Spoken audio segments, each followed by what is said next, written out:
नमस्कार जय जगन्नाथ। आपण समस्त गोटे खुशी खबर रही स्पेशली जो पिला माने कॉम्पिटिटिव एग्जाम प्रिपेयर होउछंती सेमानक पई ओडिशा सरकार तरफ रु गोटे बहुत बड़ खुशी न्यूज आसी।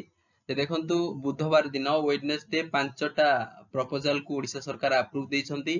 से पांचटा प्रपोजल विषय आम आलोचना करवानी सेटू गोटाई प्रपोजल जोटा कॉम्पिटिटिव पिला पई इंपोर्टेंट रहइबो सेही पॉइंट ऑफ व्यू आम आलोचना करबा।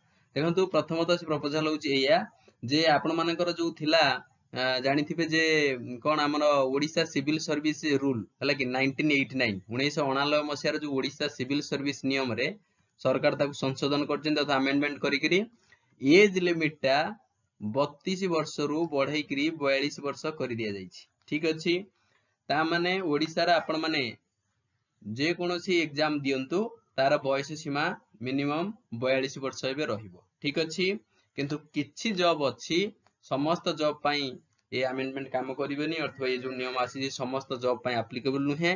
किछि जॉब जा पई एटा एप्लीकेबल होबो नाही सेही जॉब होची कोन ना पुलिस हैला यूनिफॉर्म जॉब जतक पुलिस हैला आपण मानकर एक्साइज डिपार्टमेंट हैला फॉरेस्ट डिपार्टमेंट रे जे सब रिक्रूटमेंट रहिबो ता छडा आपण मानकर फायर डिपार्टमेंट हैला कि आधरे कौन हुए ना जनरली फिजिकल मेजरमेंट रहे तेणु जे कौन जो सब शारीरिक मेजरमेंट एग्जाम रहिला सेतिरु ए जो एज रिलैक्सेशन को एग्जामिशन कर दिया जाइछि ता पई आज इट जेमिति थिला आपण मानकर बयस सीमा सेतिक रहिबो किंतु बाकी जो सब एग्जाम आपण मानकर देबे ता पई बयस सीमा 42 वर्ष एबे हे गला। ता माने जदि आपण यूआर कैटेगरी आसुसंती ताहाले आपण मानकर बयस सीमा 42 वर्ष रहिबो। जेमिति कि धर आपण सिविल सर्विस में प्रिपेयर करछंती आगु 32 वर्ष थिला बहुत प्रॉब्लम होउतला आ रिगार्डिंग बहुत पिला मते ओवरेज कारणरू मेरिट स्टूडेंट बाद पड़ी जाउथिले देई पारु नथिले तो समस्त को बे चांस मिलिला 42 वर्ष जाय आपण जदी अनरिजर्व कैंडिडेट ताहले आपण अप्लाई करिवारे समर्थ हेबे। ठीक अछि तो आ छडा जो माने रिजर्वेशन कैटेगरी रे आसुसंती जेमिति कि आपण मानकर शेड्यूल कास्ट हैला शेड्यूल ट्राइब हैला एससी बीसी हैला बुझी परछंती आ छडा पीडब्ल्यूडी कैंडिडेट हैला वुमेन कैंडिडेट हेले तो आंको पई जेमिति 5 वर्ष रे एज रिलैक्सेशन थिला सेम दि आज इट लागिवो किंतु सेटा 42 वर्ष टू कैलकुलेट करा जिवो त माने एससी एसटी एससी बीसी आंको पई आ 5 वर्ष जनरली थिला हैला कि तो 42 5 47 आपण माने काउंट करि परिबे।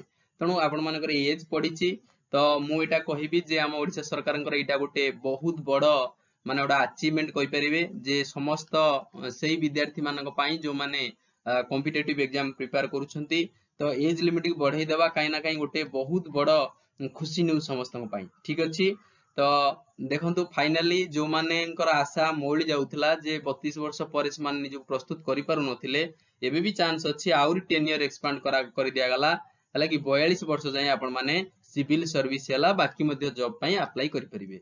केवल एग्जामिनेशन रहइबो एई 3-4टा डिपार्टमेंट रे job police excise forest department एवं फायर डिपार्टमेंट एथि काई कि एथि एग्जामिनेशन रहिला ना एथि फिजिकल मेजरमेंट जॉब जनरली जने 42 वयस हैला बळकु से निजर फिजिकल फिटनेस रखि पारि नथिबो बुझी परछंती।